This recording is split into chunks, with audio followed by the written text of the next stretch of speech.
ब्रह्म मुहूर्त ध्यान उपरांत सत्संग।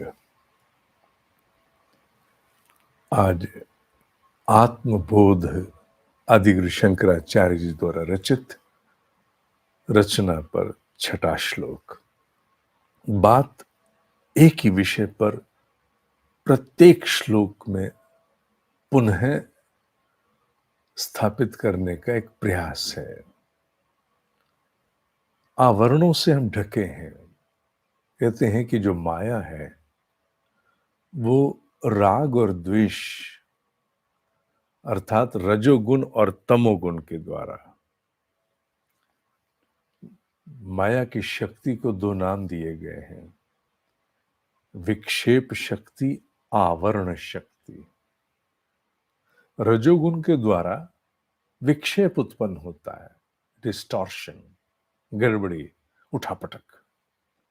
कभी कोई कभी कोई कभी कोई आकांक्षा, कभी कुछ अधूरा तो कभी कुछ पूरा करना, आगे आगे आगे दौड़ना, भागना। क्या ये बुरा है? ना ना ना ना ना, बिल्कुल बुरा नहीं है। सामान्य जीवन के अनेक दायित्व के निर्वहन के लिए आवश्यक है रजोगुण। पर यहां विषय भी तो दूसरा है ना। यह विषय सामान्य जीवन का दायित्व निर्वहन नहीं, अपितु केवल वो अवस्था है जो चरम की अवस्था किसी साधक के लिए हो सकती है। यह सत्य है, आज हमारी वर्तमान अवस्था ये कदापि नहीं है, इसमें कोई संदेह है ही नहीं। पर हाँ, आने वाले कल में जब भी अवस्था होगी, उसके स्वरूप, उसके प्रारूप का बोध हम प्राप्त कर रहे हैं। अतः आत्मबोध एक शब्द है, पर यह शब्द मैंने एक कह दिया क्योंकि एक अवस्था है ना। ये है तो दो शब्द, पर मैंने एक कहा क्योंकि एक अवस्था है।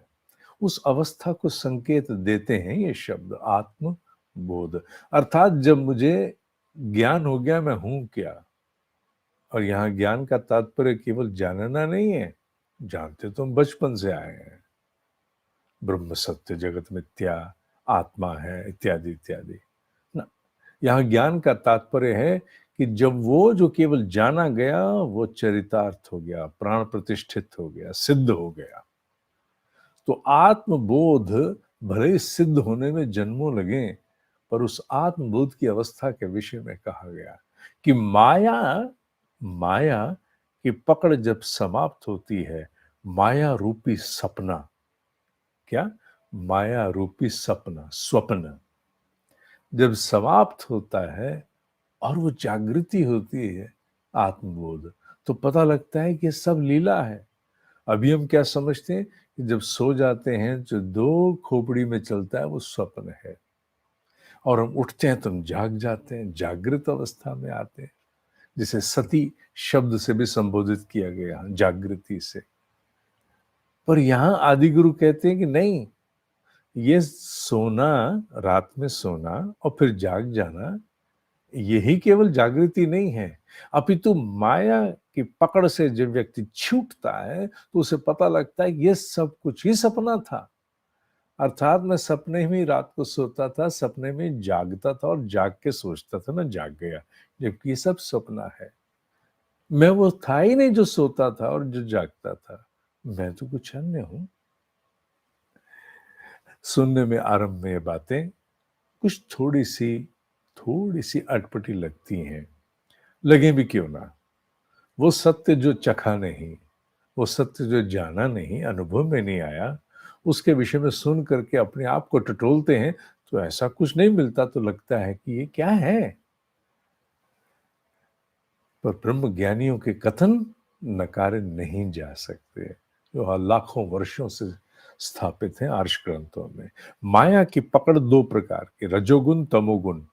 रजोगुण की पकड़ को कहते हैं विक्षेप शक्ति, और तमोगुण की पकड़ को कहते हैं आवरण शक्ति। विक्षेप शक्ति, आवरण शक्ति। विक्षेप शक्ति टिकने नहीं देती, और आवरण शक्ति जगने नहीं देती, ढके रखती है, भ्रमित रखती है, भ्रम बनाए रखती है। तो एक ने टिकने नहीं दिया, दूसरे ने भ्रम बनाए रखा, जगने नहीं दिया। दोनों मिलकर के बनते हैं माया।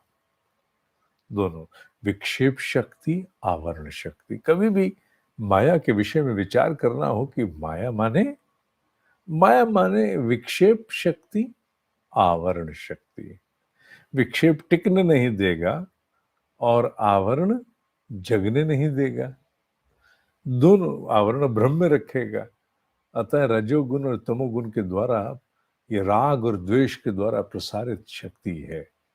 और जब आत्मबोध होता है मैं क्या हूं, आदि गुरु शंकराचार्य कहते हैं, तब सपना टूटता है और वास्तविक जागृति होती है। तब जीव जानता है ये सब सपना था। सपने में सपना, वो कहते हैं ना, मैंने देखा सपने में सपना, तो सब सपना ही है, ये उनका मानना है। हाँ ठीक है, आज तो ये बात नहीं लगती हमें, लगे भी क्यों, क्योंकि अभी हम उस अवस्था को ही प्राप्त नहीं हुए। पर जब हम प्राप्त होंगे तभी लगेगा। बहुत सी नई बातें नित्य समझ में आती हैं, नित्य बोध में जागृत होती हैं।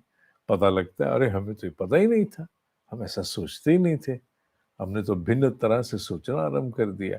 कुछ ठीक उसी प्रकार से है।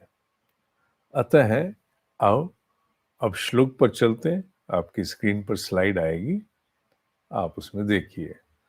अब आप जुड़ गए श्लोक से। संसार स्वप्न तुल्यो ही राग द्वेष आदि संकुलः। अब ये राग देश के द्वारा आच्छादित स्वप्न इसकी पकड़ में है, इसकी भरमार है। और ये संसार है तो स्वप्न, पर इसकी माया राग द्वेष के द्वारा हमें पकड़े रखी है पूरी तरह से। स्वकाले सत्यवत भांति। स्वकाल किसका? राग और द्वेष का। स्वकाल किसका? माने माई टाइम। वो माई टाइम किसका है? ये माई टाइम स्वकाले है राग द्वेष का, माया का। और जब तक माया का माई टाइम चलता है स्वकाले, सत्यवत भांति, सत्य बाहर नहीं आ पाता। प्रबोधे सत्य सत भवेत। पर जैसे ही जागृति होती है, सत्य प्रकट हो जाता है। यहां सत्य सद भवेत में सती असत भवेत, अर्थात असत छूट जाता है, सत्य प्रकट हो जाता है। तीन शब्दों का यहाँ जुड़ाव है, पर अब इसे हम बोलने में सत्य सत भवेत कहेंगे। जब जागृति होती है, आत्मबोध होता है, तो उस समय सब कुछ, पूरा जीवन, मनुष्य की योनियां, आना जाना, पुनरपि जननम पुनरपि मरणम, पुनः पुनः जठरी शयने जगन चरणम, तो सब सपना लगता है, सब कुछ सपना लगता है। कब? जब विक्षेप शक्ति और आवरण शक्ति से हम मुक्त होते हैं। ये पूरा जीवन चेष्टाओं में है, साधनाएं चेष्टाएं हैं और कुछ नहीं। साधनाओं के द्वारा हम चेष्टाओं में रत हैं कि हम उस जागृति को प्राप्त कर सकें। बार बार दोहराने का सौंदर्य यही है। खूंटा याद रहता है, अवस्था याद रहती है, कौन सी? जिसको प्राप्त होना है। यही सत्संग का मर्म है। आप सबको मेल भेजी जा चुकी है। 6 मार्च साय 6:45 150 मिनट का कार्यक्रम साधक जिज्ञासा। लिमिटेड सीट्स हैं क्योंकि यूट्यूब पर नहीं है कार्यक्रम, कार्यक्रम जूम पर है। मेल जा चुकी है। जिन्हें भाग लेना है पंजीकरण कराएं, क्योंकि सीट सीमित है, उसमें नियंत्रण अभी नहीं है हमारा। तो जिन्हें भाग लेना है वो अपना नाम फटाफट, केवल ईमेल और नाम देना है। कुछ लोग जाके यस लिख रहे हैं, यस ना लिखो, ईमेल दो और नाम दो, वरना कैसे संपर्क करेंगे हम। ठीक है, आज के लिए इतना ही। ओम ही सत्य है, ओम ही सत्य है, ओम ही सत्य है।